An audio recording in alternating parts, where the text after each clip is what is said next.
Welcome to My on Mondays, an explorative approach to the possessive my through narratives, art, and sound.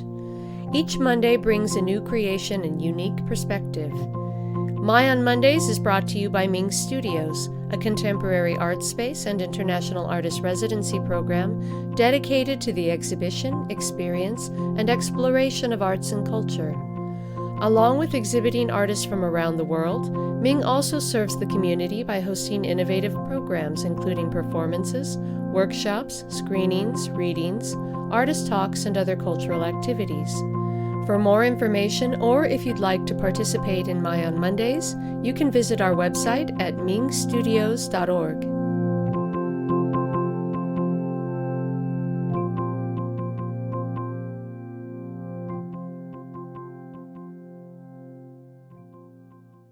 Hello, and welcome to the 76th episode of My on Mondays. Today we have the second of a two-part series by memoirist, poet, and essayist Rebecca Evans. On March 26th, Rebecca released her new memoir in verse, Tangled by Blood. For her book launch, she staged a poetic performance, a wonderful collaboration between herself and the Boise, Idaho-based dance company Off Center Dance. In this episode, we get to hear about that collaboration in a conversation between herself and dancer Kelly Brown. Rebecca's work reflects, among many things, fractured relationships. This fracturing influences every subsequent relationship, carrying scars and wounds throughout one's life.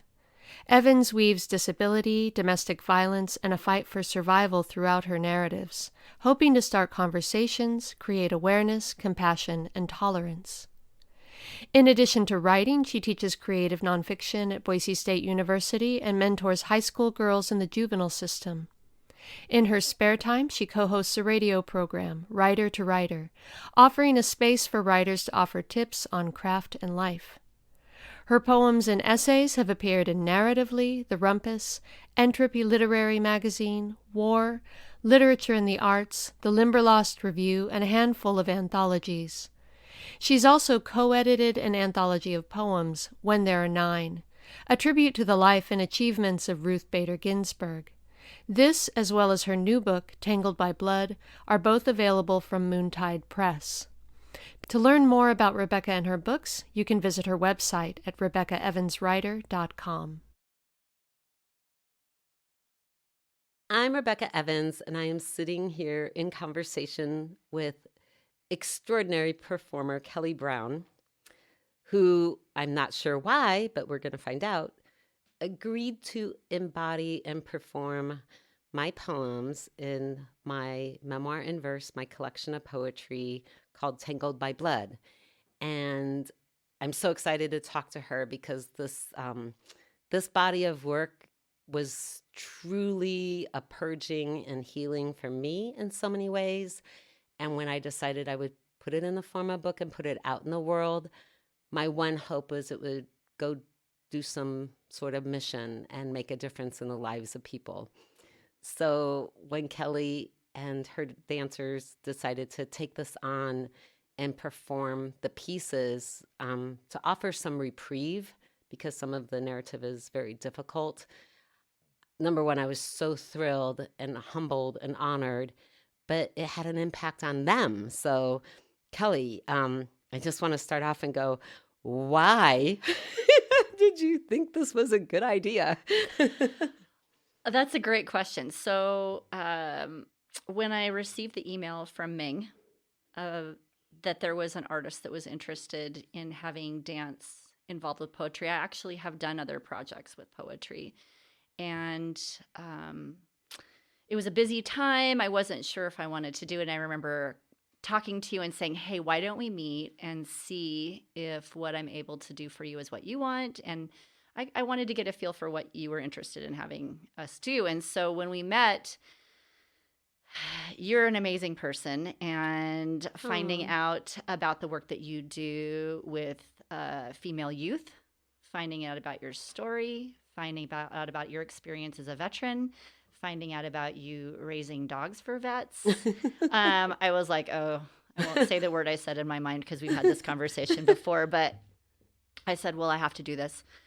In addition to that, I'm an aging dancer, and I also know myself really well. I have moved a little bit out of the modern dance field, a little bit into different fields in dance, but I've always been really interested in narrative. Whenever I talk about what I'm interested, it's about telling a story or having a purpose behind it. Sometimes we just have movement for movement's sake, but really having a purpose behind it and then having your story behind it felt like something that was a calling. The last work that I did was not similar, but in some ways it does have some similarities to it. So it was about my family. It was about the women in my family. It was about generational trauma.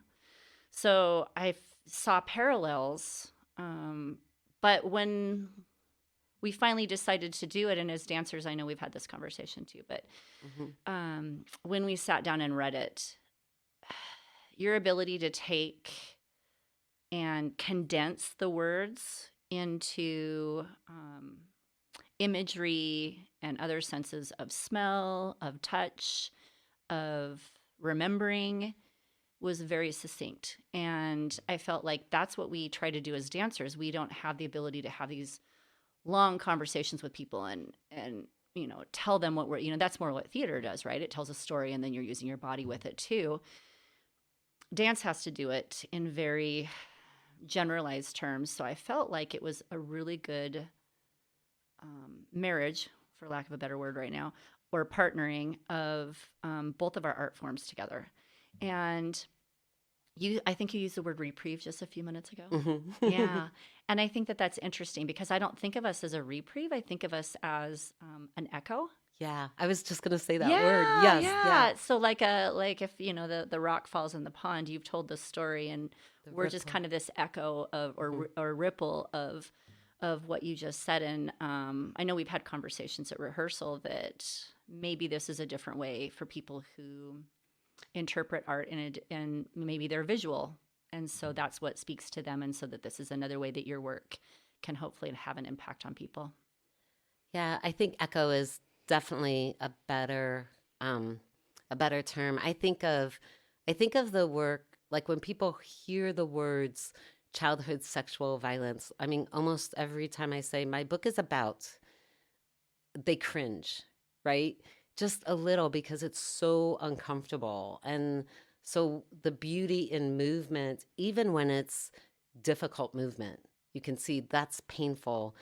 There's a different kind of beauty in visual art that's offered that I think we absorb in our bodies differently when we bear witness to it than hearing words. And then some words have no impact because we've heard them, hopefully they're hearing my words in a new, fresh way. That's what you want as an artist. But oftentimes we have our own association with words and our own association with, when you see a film. But when you see the body of a dancer moving, that is a different form of art. And so I feel like when I was saying reprieve, I was thinking the audio reprieve, that when you hear a difficult story, you need to breathe a little bit.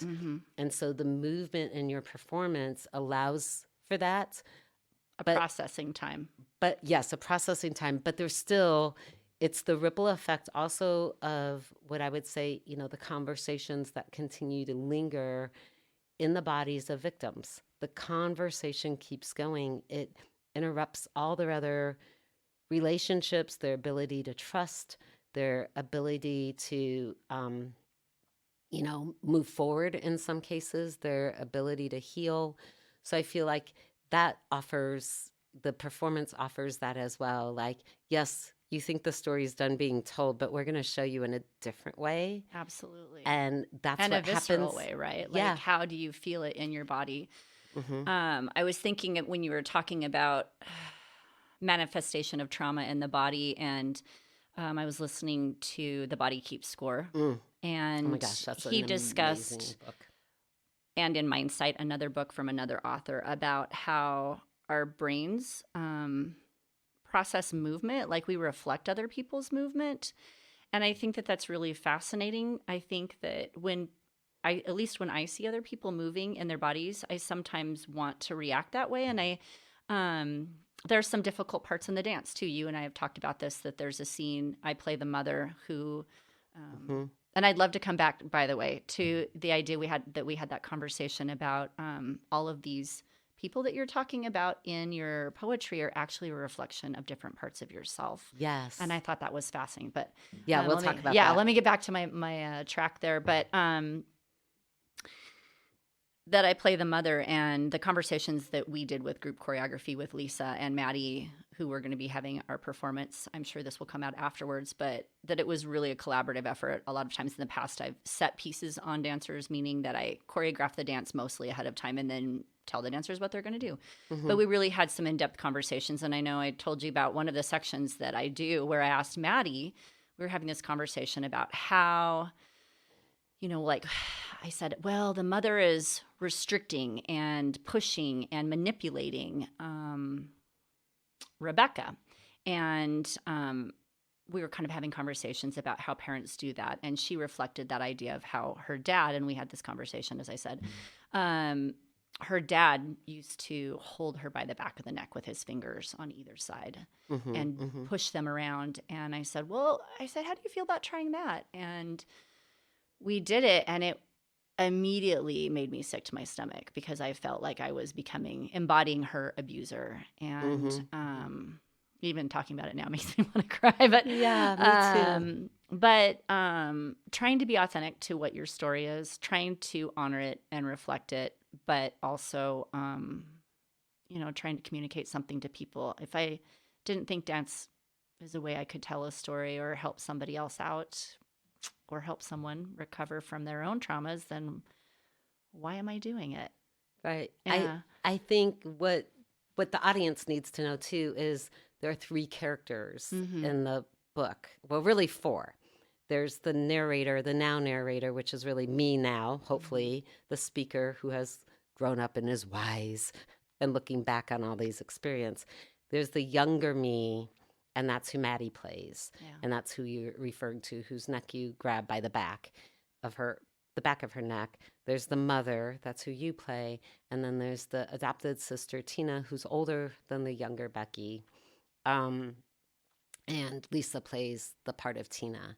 And so each of you are playing really a role of these voices in this book, right? And that, what was interesting to me was the first time I came to rehearsal after the choreography was all done. So I was like, you guys do what you feel, right? In your body, how you interpret these. And then I showed up for rehearsal to just watch. And I felt like I was watching my story again. And it took me a little while, like a couple hours to absorb it. And then I went home and I hid under my blankets and I cried in my little cocoon in a good way. It wasn't negative, but it was just a surreal, like, this was my story and is my story. And it's in me, but now it's going to be in the world. And these other women have taken it upon themselves to share my story. And it's just so powerful and a really healing and surreal moment for me when I saw it for the first time, like the whole thing, start to finish. Yeah, amazing. It was amazing. They're both amazing women, too. All of you. Yeah. Go ahead. No, I was just going to say, and I think they say everybody has trauma, and I think there's definitely different levels of that. And so the discussions we had together as dancers, as a group, we processed a lot mentally as we were going through this choreography of what does this bring up for some of us, and how to try to heal or to look at that, because sometimes we push it behind us and hope that it disappears. And then a project like this where you think, maybe they joined thinking, oh, I get to dance and, do what I love. But then it's really about reflecting on our own experiences.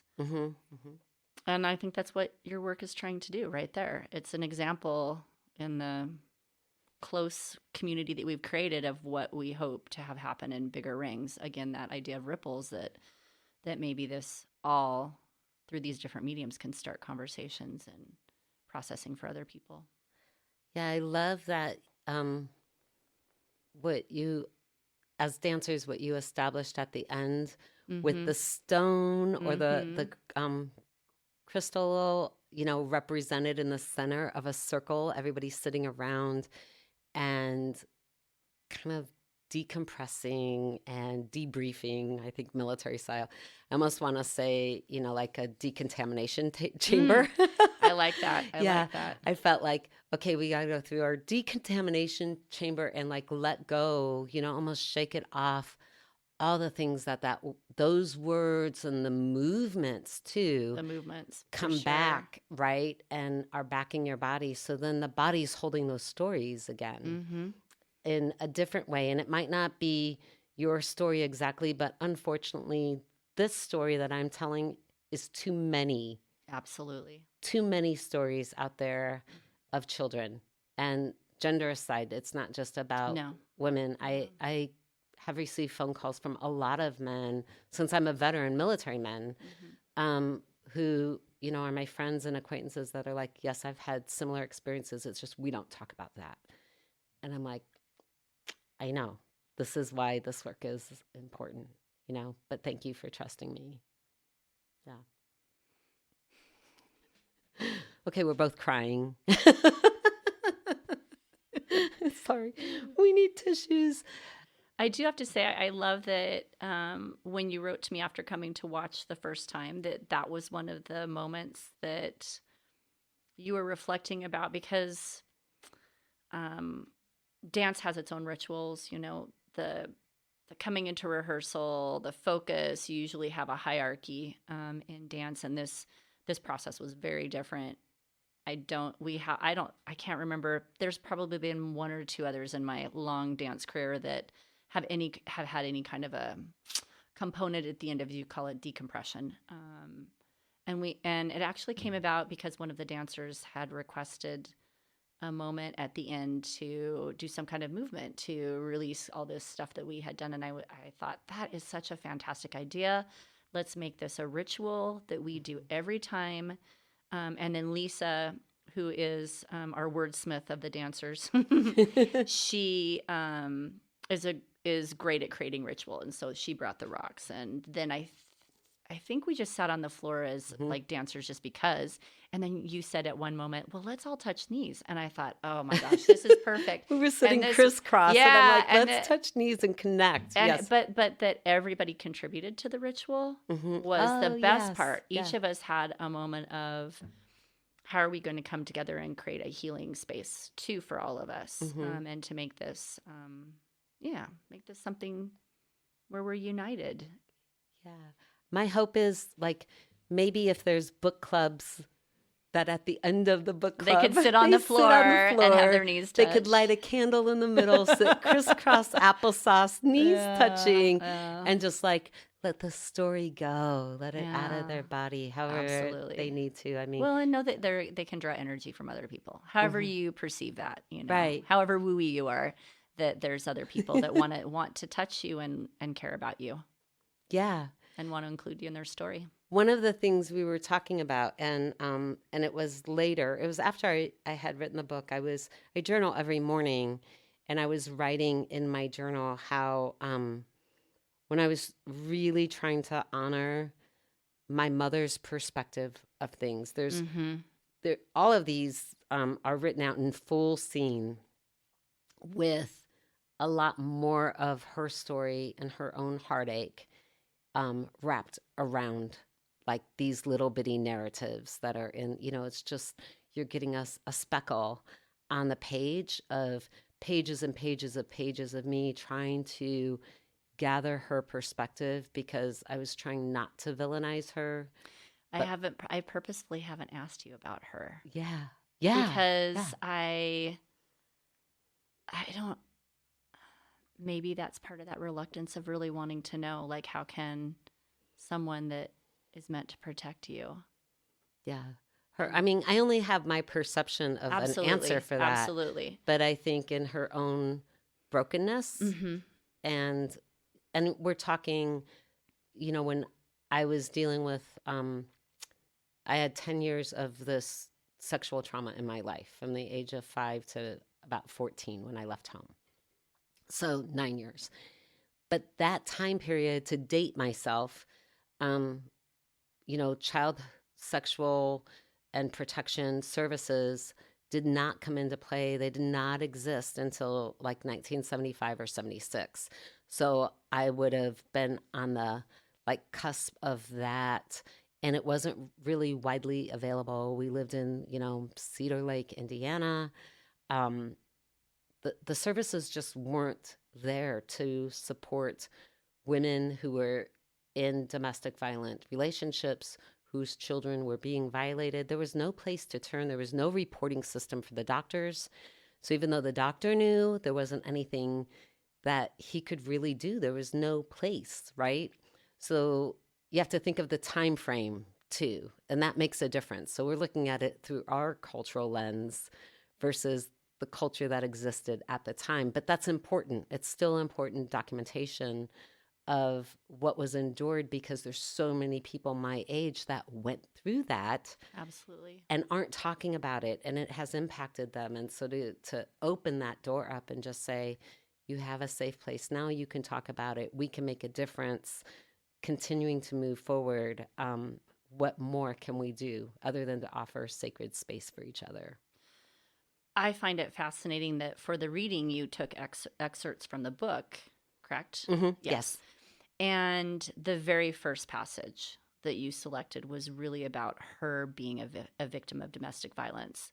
So you're setting up for the rest of your story, which I see this as your story, is that it's generational and not providing excuses, but providing a better understanding of the situation of your family dynamic. And I thought by choosing that, you were providing a space to have some empathy for her too, even though you didn't, maybe, I don't know. We haven't talked about this except right now. Yeah. But that she didn't protect you, and that in some cases later on, and the hardest one for me is when the third section where I take you to the doctor as a mom or Maddie or Rebecca, little Rebecca, and basically tell the doctor that you shouldn't be believed, and worse things, horrible things. And so I just find that very fascinating that you started with that section so that we have a better understanding of who she is. Yeah. But I love, hopefully I'm not giving anything away, spoiler alert, that you do come out of it, that you are able to write this book and help other people through your experience.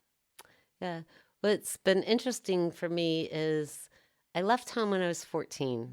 And so at some point 20 years ago, I decided, I would start working with young girls in the world of empowerment, right? And then that trickled into from being the director of Girls on the Run, which was a much younger crowd. And I felt they had a lot more support, to working with high school girls in the juvenile system. Very specific dynamic. And really a demographic that I should have been part of. But instead I went into the military, right? So I really should have fallen into a different statistic much, much younger. I had attempted suicide more than once. And I had suffered with anorexia and bulimia, to a point where it was direly infecting me in a horrible way. And I didn't fall into that. Part of it, yes, the military saved me. Part of it was my sister Tina, who gave me this light of hope that there would be someone who would protect me. At some point, there were still good people in the world. There was all kinds of different, pivotal changes throughout. But I always thought my work with the juvenile system was about me, healing me, right? My exit point. And then later I realized it was me maybe trying to save my sister, because she left home when she was 15. And I was only 10 when she left, right? So I was still there for another 4 years, maybe 5. And so I realized, or maybe it was me trying to heal both of us, right? But through my work, but that I have done that work for over, almost 2 decades now. And just in the last 2 years, as I've been writing this book, I'm like, oh, this is why I'm doing this work. Yeah. Aha. I always say I learn so much from these young ladies because they're so brave and courageous and strong and smart. I see so much resilience in them. And I used to just say, if they have one person believing in them, I'm just planting a seed. And I just always thought it's worthy work. No one else is doing this. And then I'm like, oh, I get it. I'm healing myself while I'm Which teaching them. you were just talking about Tina being an example of somebody who could protect you, and that there Yeah. are people out there that do that. And I was wondering, it sounds like from this conversation we just had that you feel like maybe you're able to provide hopefully a little bit of that for other people. Maybe I'm planting a seed. Like Yeah. I think when these young teens come to my workshop, number one, they're court ordered to attend. So they're not really happy to see me, and I'm just one more adult that maybe they feel judged by. But I make it clear, like, I don't read their rap sheets. I don't know why they're in my workshop. I don't need to. And I really am just like, here's some ways you can move forward. I taught just this week our workshop. We made safety pin jewelry. So we put beads on safety pins, and they could make rings or necklaces. But we journaled first about who's our safety net and what colors reminded them of that person or people or place. And so these safety pins could be a reminder of they have a safety net somewhere in their life, even if they are their own safety net. And so absolutely, that's what I was thinking when I was asking you about if you felt like that you were able to be that for somebody else, because I was thinking you definitely have realized that you are the person who can save yourself. Yeah, you can be the hero to your own story, or the heroine to your I like that. to your own story. We were talking about in my journaling, like, aftermath, when I was trying to sort through Tina's voice, my mother's voice, and then there was a point when I was really distilling my mother's voice, which is the final drafts of the poems that you're embodying now. And I realized, oh, this is the voice in my own head. It's the things, the critical editor of, you're not good enough, you're not smart enough, you're not big enough, you're not small enough, you're not old enough, you're not strong enough. Like, all those things I tell myself or have told myself over the years. And I'm like, oh, that's my mother's voice. But it's also my voice because it lives in me. And then there's Tina's sweet, soft, healing voice, her mothering voice. I'll hear that when I'm parenting my sons. And, my mother didn't teach me that voice, right? But that voice is in me too. So, as the poet, like, you can't, as like, as an artist, you can't get away from yourself. Oh, absolutely not. No. No matter what. So you are in your performance. You're in, as me, I'm in my words. You're in your performance. There's pieces of you that are in, everything that you do and touch. So I wondered if you could talk about that with, like, embodying the mother. And how did you pull that off? Because it's funny. You make a really good bad mom.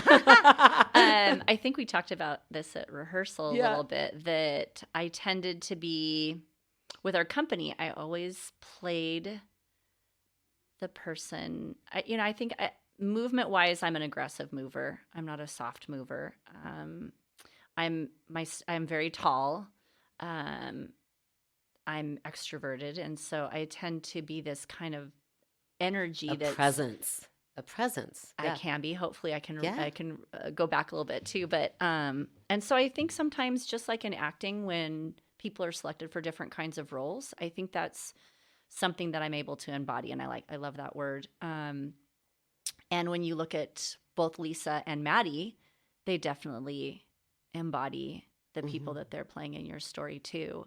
Maddie's this beautiful young blonde who has this smooth sense of movement and a self-awareness and a gentleness about her. And Lisa is a mother. Yeah. And the heartbeats. Yeah, the heartbeats. The heartbeats. The heartbeats. We had a rehearsal where we were experimenting with sound, and I felt like we needed a change in one of the pieces because it was Maddie or Rebecca, the character, finding her own power. And so I wanted to change it from the sadness to something that I felt, shift in the shift tone. the energy. Yeah. And randomly selected a song. And at one moment when Lisa was touching her heart and doing a movement with her head back to release and kind of a heart opening move, this beat started exactly with her. It was Right. fortuitous for sure. I was in the same pulse as she And we was all were like, what just happened? It was so great. It was a great moment. Yeah, dance provides a lot of that. So yeah. It was really beautiful. Okay, so finish how you embodied the mother, but how did that feel to you? Oh, Like, I told you earlier in this recording, it felt awful because I don't think I'm a school teacher, a public school teacher, and I think at least I have, really shifted my focus as a teacher of like, here's the content that I need to teach, and trying to keep a distance a little bit. I think, you have to do a protection a little bit as a teacher because you just deal with so many people every day. There's this a lot of kids who need a lot. Yeah. And to kind of a softening of trying to see them as people and how can I make this world an easier place for them. So philosophically, being a physical abuser or an enabler of other people to abuse other people is really contrary to my personality. Yes. Your value system, like everything you're about. Yeah. Yeah, it's it. Yeah. But what did they say? Art is I don't know. There's a saying about art being the master of the artist. And I really try to be authentic to the stories that I'm trying to tell. And people can tell if you're faking it. And people can tell if you're not being authentic and if you're just playing a role. And so when we were choreographing it, that's why we had lots of conversations about this story, especially. Being authentic and trying to reflect what we thought would honor your story. And part of that is honoring some of the bad and some of the ugly. And so maybe the shaking it off at the end is as much for me as it is for the other dancers. Yeah. Well, I think you can't have this conversation authentically without displaying that side of it, right? Yeah. I mean, if we only... it's like, absolutely. It would be, should I only tell this story? There were some publishers, lovely publishing houses that came back and said, listen, could you maybe soften the poems at the beginning of the narrative, right? Which were the more, the childhood sexual violent poems or the content. It's not graphic, right? But they're hard. Or could you, put some softer poems in the middle, right? In between those. And I sat with that for a while and I'm like, it's not an experience I want to soften because it wasn't a soft experience. Like I know it's going to be a tough read. I'm asking a lot for the readers, for the audience to sit with this. I want the discomfort. And then in an interview with the Jewish Literary Journal, the editor of that journal said, this is what art should do. It's supposed to be disruptive. It's supposed to do this. It's supposed to make you feel. And I was like, yes, he gets it. Do I always want to, this isn't all I write about. So do I want that out there all the time? No, but I do think it's critical. So one of my questions is what's a lesson you've learned along the way? And the second question, what's your hope for this work that we're doing? Okay, lesson I've learned in this specifically. Well, this is a selfish response. I'm not interested in doing work anymore that I feel isn't going to benefit other people, and especially in my modern work. The other work I do is related to specific culture, and that's an honoring of that culture too. But it's a different. It's not a narrative. Necessarily. So as I get to be an older dancer, I only have space in my body to be able to do so much movement. And I want it to be important. I don't have a lot of time left as a mover. What do I hope will go with this work? Is that what you said? Yeah. What do you hope for this? Oh, I just hope it's already done what it needed to do. I don't think, if we wanted to impact people, we impacted you, hopefully. Yes. We impacted ourselves. Yes. And I think if we can do that, even in our small little community of artists that somebody else is going to have that for them too. And that's all I can hope for. Yeah. And that's why I want to end, because that's my hope too, is that this book has its own mission. And I'm going to cry talking about this, but it has its own life, and it's already done so much work, in my opinion, reaching the three of you as dancers, but also just really the process I went through getting the story out of my body, like finally, and on the page. I feel like I've been altered on a cellular level. It's been super amazing for me, just personally, emotionally. If that's the only job it did, I feel like I can bring more light to the world just by having delivered this, birthing this book out of me. So I'm so, so grateful for you, Kelly, for taking on this project. Here, we have to end the same way. You can't see it, but we end with our hands together just like they do in the dance. Yes, that makes me cry. It's beautiful. Kelly, thank you. Oh, Rebecca, thank you.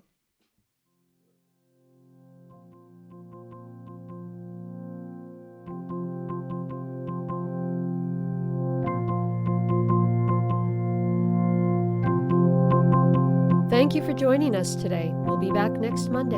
Tune in.